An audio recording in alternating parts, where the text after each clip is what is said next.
You know what it is. This one is about Thanksgiving. What it's like for having Thanksgiving in prison. I spent 27 Thanksgivings in prison. So I'm gonna let y'all know what it's like with Thanksgiving in prison and what it was like for me Thanksgiving on the street. So, pay attention because this turns into a big hoopla and a big old, getting it in. All right, so just sit back, enjoy the ride, and let me do what I gotta do. All right.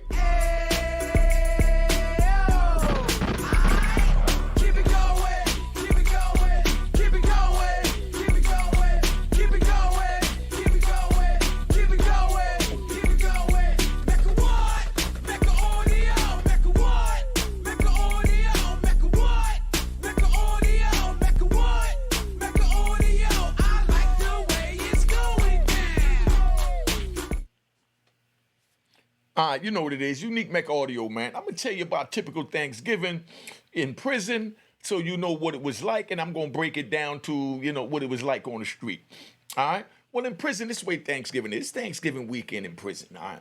So now, we sitting here, everybody waiting on their family members. So, we go get our khaki suits, because that's what they give us, the little khaki suits we got to wear on the visit, or they might give us the jumpsuits. So we go get our clothes ironed up, and we get our hair done, and, get our shave, and, our Muslim prayer oil to put on, because that's the closest we got to cologne. So now we waiting on our family members to come.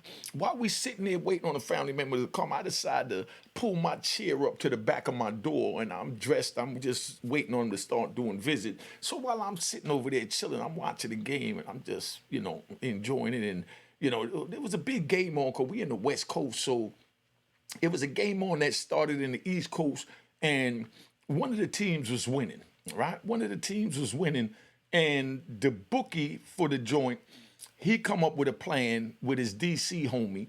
Yeah, DC. I know y'all here in DC again, but DC was they was the life of the prison, man, when it come to violence and GDs too. And this was the GDs in, DC that got in it. So I'm gonna break this down. So pay attention, listen to the end, because I'm gonna ride with this, right? So now he's sitting there and he changes the DC bookie. He changes the bet on the ticket and handwritten in a different score because he saw what was going on with the game. So he goes back in the ticket man room, and while the ticket man talking, he going through the tickets and he find a ticket that his man put in, and he changes it on that too. But in his rush, he forgot to initial it. So now the game going on, and we all sitting there waiting on visit. So everybody's at the microwave. Dudes is in there cooking turkey from the kitchen, steak from the kitchen, shrimp from the kitchen. All this came out the officers' mess hall. Don't think they feed us this for 1 minute. But whoever work in the officers' mess hall or in the butcher shop warehouse, they got access to all this food. They sneak it out, and they send it back to the compound, and then they sell it on the compound. You might get a piece of steak for $2. $10 for a good piece of steak. No complaints, we're in prison. So now we get it, everybody seasoning food up, everybody at the microwave, dudes is in front of the ESPN, looking at the joint, putting in their last minute ticket, finding out the stats, dudes is watching the news, and everybody's just doing their bit. So now the game starts. When the game starts, the DC dude that was winning, that put in the ticket, he went to the bookie and said, look, my team is winning, man. I'm up 200 bucks on you, boy. I'm up 200 bucks. And the dude said, nah, ain't nobody winning. I checked all the tickets, the bets to see where the numbers was at, because the over and under's paying, like 200 to 1 or something like that. And he's like, yeah, well, I put in a book, so I got 200 bucks coming. He's like, nah. Hold up, let me get the ticket. So he get the ticket, he look at the ticket. When he look at the ticket, he see that on the ticket it says, handwritten, like 15, when at first it said 7. So he's like, nah, hold up, it wasn't no 15 on it. He said, look, it's on my ticket. So he looks at, the bookie man looks at his ticket, and he said, man, it is on my ticket. Like, nah, let me call the bookie that booked this. So he called the bookie, he called him over there, showing off it was a DC homie. So when he calls the homie over there, he said, yo, what happened? You know what I mean? And he said, nah, I put it in, but I forgot to initial it. And he said, you forgot to initial it? It's costing me 200 bucks? Nah. That's like $1,000 in the prison. He's like, nah, something ain't right. And that's your homie? He said, nah, I'm not paying you nothing. That's what the GD told him, because GD, they about their business too. He said, nah, man, he sound like a scam. I'm not paying nothing. Your homie, you forget to initially, and you know we don't pay nothing that ain't initialed. And your homie telling me that he wants to pay, so for anything you gonna pay your homie. And he said, nah, I work for you. I don't have no got on 200 books, to give him. And he said, man, well, y'all did what they did on your own. So everybody crowds around is getting ready to fight, right? So now when it's getting ready to fight, I see this. I got somebody coming in all the way from New York to visit me in California. So the last that one's a lockdown, because it's a lockdown, it's no visit. So I jump up, about to jump over the rail, but I said they'll lock my black ass up, and I'm getting old, so I might hit my knees on the ground. So I run down the stairs and I get in the middle of them. I said, yo, hold on, what's going on? And, they run it down to me about the ticket. And I said, look, man, whatever y'all gonna do, could y'all just do that tomorrow? Because, I got a visit coming in from New York. So other Crips and Bloods and, people from, Chicago and Miami that had their visits coming in for the Thanksgiving said, yo, y'all hold up, man. Yeah.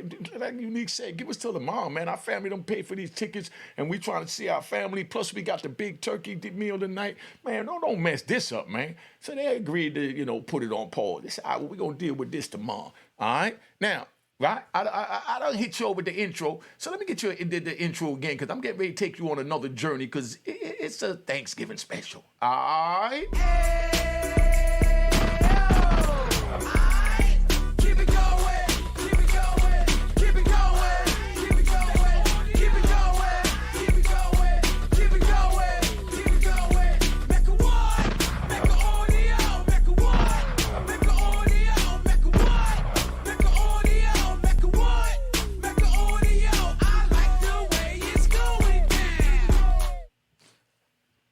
So now I'm going to tell you about what Thanksgiving was like for me on the street. That's in prison. Now on the street, I'm out here. I know y'all all want to get with your family. You're going to do what you do and celebrate and eat good food and all that. But me, when I was on the street, being that I didn't have no family that I dealt with, we just me and my brother, rest in peace to my brother Khalif, right? So being that it was nobody for me to chill with, he all the way in Virginia and I'm up here, I took out the 390, the 190 BMW, that was tinted all the way around, limousine tint. I even had the front windshield tint. Didn't want nobody to look at me. So I'm driving around. I'm playing my, I think I was playing Guy, A Piece of My Love or something like that. You know what I mean? That's one of my favorite Guy joints. Check out Piece of My Love. So I'm playing that joint. I'm talking to my brother on the phone, and he laying down drinking beer. He watching the game, and I'm just driving through Harlem, and I'm chilling. It's getting dark, and, Thanksgiving was a day that everybody run up on me when they wanted something, on every day of the year. But on Thanksgiving, they, we short money for a turkey. We don't have money for this. We got more people coming. We need this. That, everybody got something. So I winds up, buying all these turkeys and looking out for everybody. And then sure enough, everybody invited me to come eat Thanksgiving dinner. So I refused, because there's no way I'm going to pay for the dinner and then come eat the dinner when I feel like if I didn't pay for the dinner, you wouldn't be inviting me to the dinner. But you would have welcomed me to the dinner if I came, but you wouldn't have invited me. So being that you wouldn't have invited me, keep your invite and rub it on your chest. I'm good. You know what I mean? Just go enjoy your family, because I already know I really ain't family. I'm out here just me and my 9mm by myself riding around in this 190, in this 190 Mercedes Benz. It was either the 190 or the 300. I think it was the 300E that I had, because I had two in the same colors, because sometimes I felt like a big nigga. I'd jump in the 300E. If I was, wearing like a sweatsuit, then I'd jump in the little 190, come out and play the wild, rah, rah, roll. That's how it was. You had cars that match your moods. So now I'm riding through and I'm looking at people walking up and down the street. It's cold. The wind is blowing. They grabbing their little sweaters around them, because they're not even prepared for the winter, because early that day the sun was out bright like it is today, and they thinking it's sunny. Sun go down, it get cold. So I'm sitting there looking at I'm riding down the street and I'm looking at all these abandoned windows, and it was just an ugly sight. It was very ugly. But as I'm looking at this, I'm just thinking, man, it's good to be alive. I don't need nobody.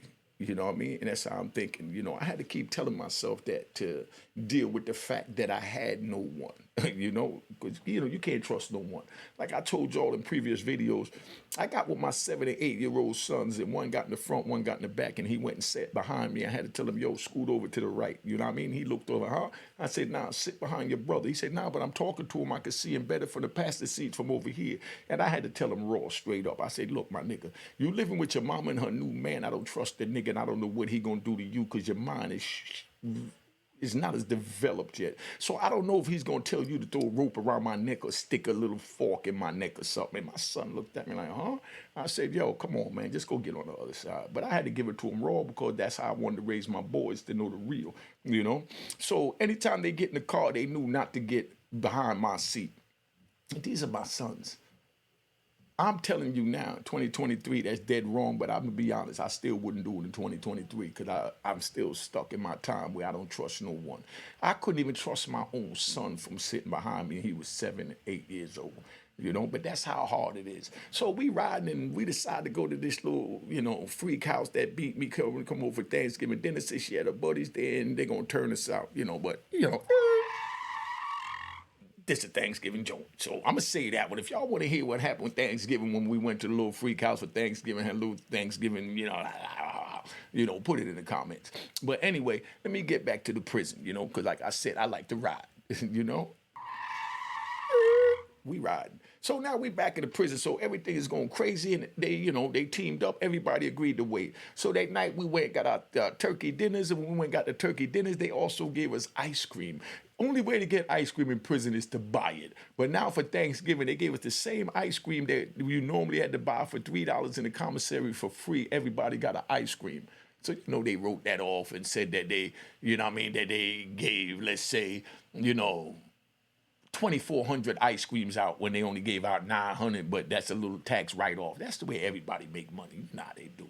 You know what I mean? Everybody's a crook, you know.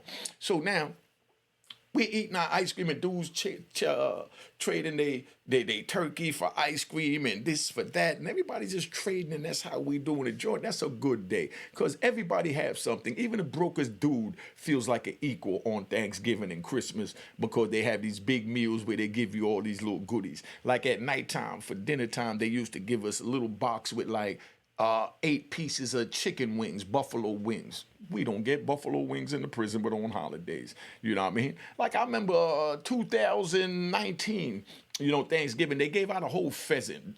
The public went crazy. It was even in the media. They gave us in prison a whole pheasant. That's a whole real chicken like this. You know what I mean? But we had so many pigeons on the compound in, you know, Victorville where I was at, because y'all was in Victorville, y'all know about them pigeons. So while you sitting there looking at this little pheasant looking all good, and you just walked in the kitchen, you had to stay on this long line, and you're looking at all these pigeons taking a crap on the floor, walking in and everything, and then you go in the kitchen, and there goes a pheasant that looked like a little oversized, what's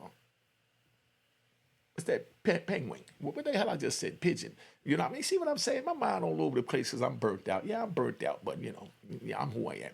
So then now, they sit there, we look at this little joint. So now I'm like, man, and I don't eat that day anyway. So, you know, I just went because they give us a little ticket, right? They slide the ticket under the door at 10 o'clock count. Everybody get a ticket. When you go in the kitchen, you give your ticket. They drop it in a big pickle jar full with water.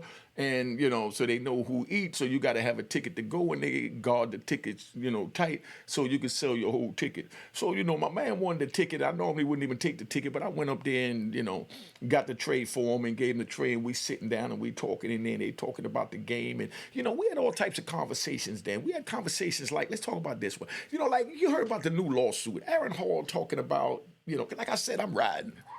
You know, this is how we do it at Mecca. You know, Aaron Hall talking about, he just came out and there was a new lawsuit filed, you know, on Thanksgiving Day. Who files a lawsuit on Thanksgiving Day to tell a man, happy Thanksgiving, I'm trying to sue you for millions on Thanksgiving? But, you know, somebody filed a lawsuit. I think her name was Dickerson, maybe Gloria Dickerson or something. Correct me if I'm wrong. She filed a lawsuit, say, back in 1991, you know, this and that happened with Puffy. Look, 1991, I was with Puffy when he was still in D.C. and Howard.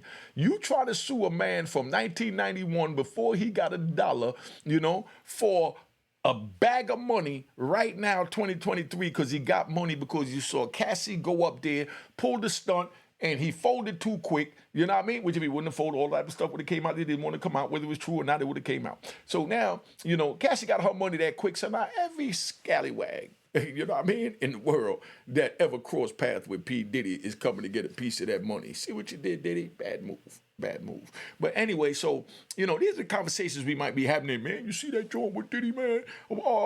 Aaron Hall talking about he did this and that, and he's this big, and Puffy had him, blah, blah, blah. That falls in to coincide with what Cassie was saying, that he used to, pay dark-skinned male prostitutes, you know what I mean? To have sex with it, and then Aaron Hall saying that he used to have sex with women, and Puffy would watch and videotape because he was dark-skinned and well-endowed. So they trying to make make everything fit is what they trying to do.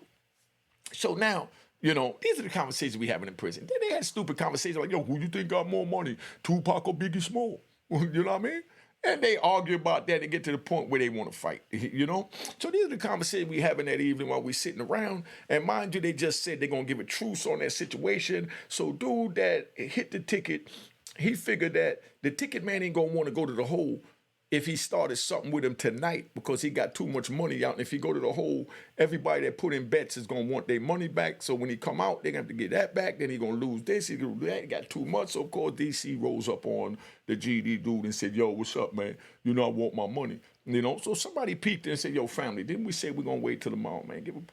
Back up, please. You know what I mean? I like what your homie said. Like y'all always say in DC, you about your words, Slim. So you gave your word you're going to deal with it tomorrow, So dude backed up and had to stare off, and he back up and he looking all crazy. The GD dude standing his ground. He looking scary back at him like, nah, So now all the GD dudes get together and they like, man, we ready to move on him. I'll wait till tomorrow. And Ticket Man's like, nah, we gave him our word, da-da-da-da. And the DC dudes like, we ready to move on him. And they, they main shot callers, they like, y'all chill out. You know what I mean? We gave him our word, Slim. You know what I mean? So now everybody decided to wait till the next day. So that night when it's time for lock-in, before lock-in, everybody's running around to all the storemen on the compound. Yo, how many soups you got? I got about 40 in my store. Give me all 40. How many such and such you got? About this much. Give me that. And everybody asking for something. Hello? Hello? Yeah, what's up? Who this? It's Unique? Yeah, what's up? Oh, what's going on? Ain't nothing. I'm doing a video right now. I'm letting you know that you're being recorded, so if you want to talk, talk. If you don't, get the hell off the phone. You want to say who you are, you want to talk, or you want me to call you back? I'll call you back. My nigga. All right. All right. Yeah. See what I'm saying? That's how real niggas do. I let him know straight up I'm recording. I could have did the little YouTube thing and snuck record him, and then he would have said something he ain't want out there, and dude would have said, man, Unique ratted on the dude because he set the dude up. That's what they do on YouTube, which is great. That's why I hate the rat bastards and flip-flop wearing in public trolls. You know what I mean? They all deserve a gunshot. That's what they deserve. But let me get back to where I'm at. So now everybody runs to the store, man. Dude buying up all the soups. Dude going to the, dude, how many mackerels you got? He buying all the mackerel. How many chips you got? He buying that up. How many of this you got? And everybody's buying everything because they know tomorrow is Friday. Store ain't opening up till next week, and we might not even open up after this brouhaha jumps off in the yard. So everybody go get everything. Of course, they go to the drug man too. You know what I mean? They be like, yo, how many Suboxones you got? Nigga, I got too many. Your money ain't that long. All right, well, give me 5 strips. You know what I mean? How much weed you got? You know what I mean? But irrelevant. How much you want? Give me 5 caps. They buy 5 caps of weed. They get their joint. Yo, who got wine? Who got wine? Because dude's already drinking because everybody get the wine going up for Thanksgiving. And if you want me to put up the video on how the police be running around looking for wine right before the major holidays like Thanksgiving and Christmas, I'll let you know about that because they know dude's going to be drinking, and when there's alcohol, there's violence. You know what I mean? So they try and keep it in wraps. So we run around hiding the wine from the police. So dudes go buy a little gallon of wine, and everybody got their little thing because they're anticipating lockdown the next day. So now they're waiting to get locked down. So now we go out in the yard. So when we got in the yard, everybody goes out there, and everybody goes in little sections. Everybody pick a corner, and that's where their crew is at. And the crazy thing is we know it's going to be a fight in the yard, but we got to go to the yard. Because we don't know if any of our comrades that don't know it's going to be a fight is going to be in the yard. So we have to be out there and ready to protect those that's in the yard. That's our comrades that didn't get word of what happened in this unit. You understand what I'm saying? So now we sit there and we all out in the yard, whether we want to be or not. So that's why I tell you, youngest man, don't go to prison, because now you got to get involved and might have to lose your date, might lose your life. You know what I mean? Might lose a body part, just for being out there fighting for your man that's running a scam on a ticket. You don't know it's a scam because he ain't tell you it's a scam. I'm gonna tell you this: DC's so official, and the men in prison is so official from everywhere that if a dude is wrong and run a scam, the car is not gonna back him on the scam. This car is gonna run him up top, and then but first we're gonna make him pay him. You know what I mean? And then depends if he's a dude that pushes knife or not. If we're gonna let him stay. If he ain't gonna push his knife and he ain't worth nothing, he might as well go. But if he's a warrior and he try to bull crap move, then we give him our, you know what I mean, our stamp of pay the dude. You're dead wrong. And we treat him as a man. But out in Cali, they would have whooped him, but we don't do that on the East Coast, you know what I mean? Because we keep ours with us. If we got to put our hands on him, he got to go off the compound. So we don't do the DB. No disrespect to nobody that do, but I'm just telling you how it is so that the youngins understand what going to prison. So if you're a gangbanger, you're going to prison and you try and run a move, you're doing something, you know what I mean? They're going what they call DP you out in Cali. You know what I mean? And I respect them for how they carried that because they always said we ain't going to let nobody put their hands on our people. We'll put our hands on our own, But, so, it is what it is. So now we sitting there and we in the yard. Everybody got their little protective, perspective corners, that they in, and everybody got their knives on them. We waiting to see what happened. We ain't got nothing to do with it. Let's say Miami or, you know what I mean, or Jersey or, Wisconsin or Arizona or Tennessee, because that's between DC and GD, and we don't, get involved in other people's beefs. You know what I mean? So, that's how it is. It's like, unless it's a race ride, when it's dealing with another race, then everybody go, but everybody allows everyone to clean their own car. You know what I mean? So now you got GD and DC, and they always get into it anyway. But they out there in the yard, and while they out there in the yard, everybody else is out there in the cut, and, no disrespect, but, I mess with the DC dudes, so there's no way I'm going to let nothing happen to the DC dudes, just like if something happened with a New York car, and I'm out there, DC, even though they ain't going to directly get involved, they're going to be in the cut that if anybody else jump in, then you already know what it is. But once it's a fair one, it's a fair one because all men got to be able to show that they could handle their prospective beefs within their car and against other cars. You see how this prison thing work? You know what I mean? Follow me on Instagram. The name is on the screen right now. Flash, boom, and then you already know the routine. Cash App on the screen. I don't care if it's $1, $5, $2, or whatever. At least give me an emoji, give me a like, give me a subscribe. You know what I mean? Show some love. All right. So now we out there in the yard, and everybody in their little perspective corners, and they waiting to see what's going on. And the police see everybody in their corners, so they know what's going on. Not what's going on, but they know something about to go down. Because when you look out and you see the Bloods in this corner, the Crips in this corner, the Dirty South in this corner, you know what I mean? New York or Jersey in this corner with the Muslims, and Baltimore, and and DC, it's just crazy. So they trying to figure out what happened. They up there in the tower and they looking, and the police, they not stupid. They're not going to come walking in the middle of all that to come ask somebody what's happening, because if somebody says something, he going to get stabbed up right there. So, police trying to figure it out from the tower to see what's going on. So while they sitting there, two of the dude that, the bookie and the ticket man, he goes over and they grab a picnic table with, the DC dude that won his thing, and one of his homies that was backing him. So just the two of them at the table, they going to see where they going to go from there. So they get to the table, and the DC dude said, man, I want my money. I hit. And dude said, nah, you didn't hit. Your man cheated and put the thing on the joint. So then, dude said, then it is what it is. You know where we going from there. So GD said, yeah, whatever. You know what I mean? So now as soon as he does that, both of them nods their head. Boom. You know what I mean? So they nod their head. Everybody just run towards each other. They start fighting and stabbing, and police is shooting out the tower, and things is getting out of control. And this is day after Thanksgiving. So now when they doing all that, all the police come run up out in the yard, and they still fighting because GD and DC, they about that man time. They not going to put the knife down before the police come, because then somebody that didn't put his knife down will wind up putting the knife in you. So they fighting all the way to the last breath. So then they grab the main character, they put him in the thing, and then now they got us all lined up in the yard, and for us to get body checks so they could see who was fighting and who got away, you know what I mean, before they let us off the yard, So now everybody's piled up, and they made everybody get in lines and take their shirt off. And now we in California, and it do get a little cold in November. To me, it's cold because it might be in the low 60s. You know what I mean? But I'm out there in the low 60s, no shirt on. It made me take my shirt off, and I gotta wait for them to check my body, hold my hands out, so you can see if anything on my knuckles, if I was fighting any blood, any cuts, and anything on you, they lock you up for investigation, and you got to tell them where you got that from. That's why if you get cut in the prison, even using the top to a macro can or a tuna can, you know what I mean, by accident, you're supposed to go to the police working and say, look, I cut myself by accident, put it in a book so if something happened later on in the yard, you know what I mean, they know that I was cut here and not in the yard. Because if you didn't do that, then you out there when this happened and you got a cut on your finger, you hit, dog. You know what I mean? See how crazy it is? But you got to know these things, you know?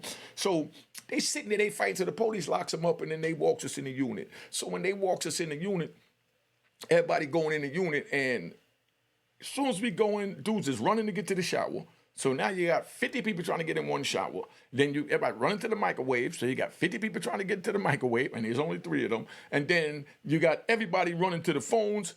50 people trying to get there. There's only about 6 of them. Then everybody's trying to run to the computer to text their people to tell them we going on lockdown. You know what I mean? And now your family member came all the way from New York, and you sitting there, and they locked the joint down day after Thanksgiving, and your family member is there all the way until Monday morning or Sunday evening so they can see you Friday, Saturday, and Sunday, and Thursday, and get 4 days spending with you all the way from New York. Those was the best visit, and I want to thank everybody that came through and helped me down. Round of applause to you. Round of applause. All right, relax. See, stop it. That's why I could understand why, you know, Honeycomb Brazy is so mad at 2 Times Finesse, because he gave him all his loyalty and looked out for him for 5 years while he was in jail. He told him not to mess with, you know, Moneybag Yo. So Brazy didn't mess with Moneybag Yo. And then when the turbos are turned and Brazy's on the inside, Finesse is out here, he hooks up with Moneybag Yo, the same one he told him not to hook up with. Now he done blowed with him and Mob Ties and all this, so now he feel like, yo, nigga did the double cross. You know what I mean? And in the street, that is considered a double cross, just to give it to you 100. You know what I mean? Not picking no sides, but got to give it to you all real, because that's what my channel's about. I got a gangster channel. All right? You know, where we just give gangster facts, and if you like it, you know, you like it, and if you smart, you'll say, nah, Unique, you stupid as a mother. I don't agree with none of that stupid-ass gangster crap you talking. That's why I'm going to stay off the street and keep my job, and you keep that gangster crap to yourself. And I respect that. You see how real this is over here at the Mecca? All right? Because I know I'm twisted. You know what I mean? But I don't want you to get twisted. That's why I'm telling y'all, you know, how these codes go. And once you enter it, you can't get back out. You remember back in the day when they used to say if you enter a gang, it was blood in and blood out? Whatever happened to that? Whatever happened to that? You know, that's all I'm going to say. But anyway, so now we still moving. Now, they got us in the units, and the police got everybody locked down. They try to decide what they're going to do. All the family members is coming to jail, calling the jail, saying, man, we came from New York, we came from Miami, we came from Chicago. We want to see our family. Man, how y'all going to do this? So now they decide to just let the visitors, as they get the visitors out the cell, but everyone else had to stay in the cell. So they let them out. Now it's time to feed. Nobody didn't eat yet. Day after Thanksgiving. Visit over at 3 o'clock. They didn't even eat lunch yet. All we got was breakfast, an apple, a milk, you know, and 2 slices of bread and the cheese. And that was our breakfast. And now it's 3 o'clock. Niggas is hungry. You know what I mean? So while we doing that, 3 o'clock, they're going to try to figure out what they're going to do. So they tell everybody, look, we're going to let y'all out after 4 o'clock, 1 unit at a time, so y'all could go eat, and we could test the waters, because we want to open it back up. We don't want to lock it down, because a lot of family members came from out of town and trying to come see y'all, so we need y'all to work with us, you know? But they only really letting us out so that we could talk amongst ourselves and put another truce in like we did on Thanksgiving Day. You understand? So they let 1 unit at a time and give everybody a chance to talk, because mind you, we was in the cell. So we could put it together how we going to do it and say, is it more important to stand on the penitentiary principles? You know what I mean? Or is it more important to see your loved ones? You know? I'm telling y'all. Sometimes it went to the penitentiary principles overruled the seeing the loved ones. But on Thanksgiving days like that, we'd be like, yo, look, man, you know, we're going to let that ride till Monday. You know what I mean? We're going to let it ride till Monday.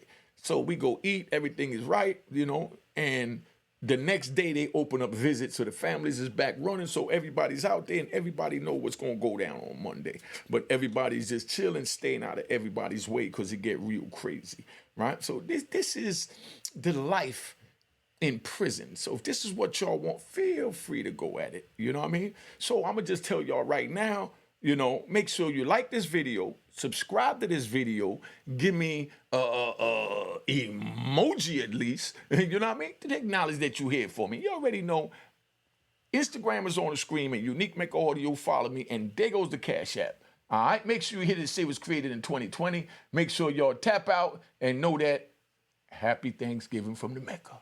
All right. Cheers, cheers, toast the crime, toast the crime, the crime, the crime, the crime. What?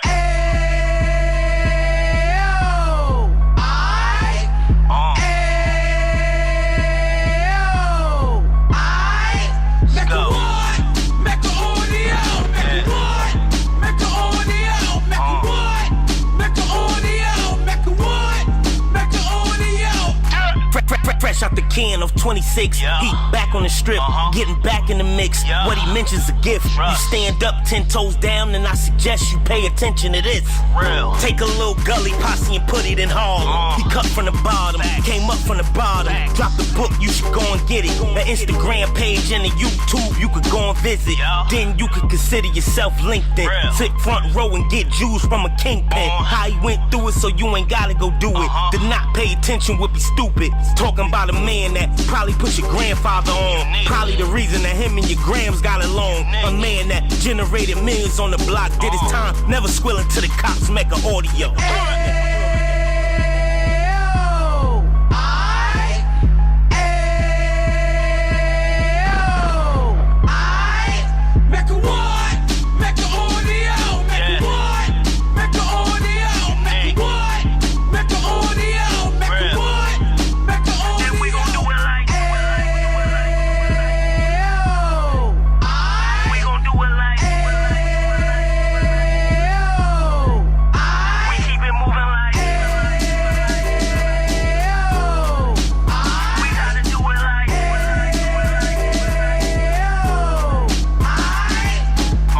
Get it live like 2 G's in the 90s. Drop top beamer so shiny. I let shorty go, she was whining. Treat her like my past, she behind me. Spin a couple bands on the Dapper Dan. You be back again, getting green like a Packers fan. No cap, it's a roaring uptown. They be whoring uptown, Dominican bust downs. Now we on the positive, we got a lot to give. Now he trying to stop the kids from being inoperative. So take heed, homie, lend a ear. He started in uptown, he gon' finish dead. But now it ain't about selling drugs, buying cars. It's about buying property to make the community yours. So we can give back to the youth them. Cause they the truth them. And bless up to all the rude men.